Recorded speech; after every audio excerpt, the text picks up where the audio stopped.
सत्यमेव जयते या ब्रीदवाक्याला सत्यात उतरवणारी महाराष्ट्रातील एकमेव मराठी वृत्तवाहिनी आजचा महाराष्ट्र।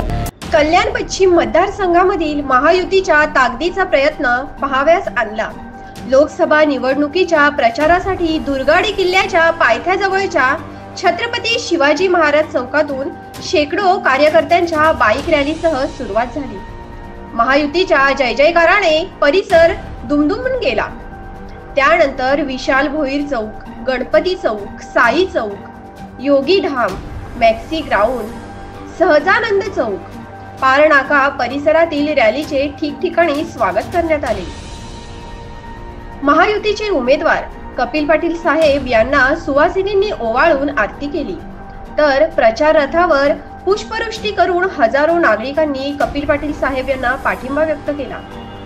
तसेच सलग तिसऱ्यांदा पंतप्रधानपदी श्री नरेंद्र मोदीजी यांना निवडून आणण्याचा निर्धार केला। यावेळी शिवसेनेचे आमदार विश्वनाथ भोईर, मनसेचे माजी आमदार प्रकाश भोईर, भाजपाचे माजी आमदार नरेंद्र पवार, शिवसेनेचे शहर प्रमुख रवी पाटील, भाजपाचे जिल्हाध्यक्ष नाना सूर्यवंशी, शहराध्यक्ष वरुण पाटील, प्रेमनाथ म्हात्रे यांच्यासह महायुतीचे पदाधिकारी व कार्यकर्त्यांची उपस्थिती होती। आजचा महाराष्ट्र न्यूज साठी महेश जाधव, अंबाडी।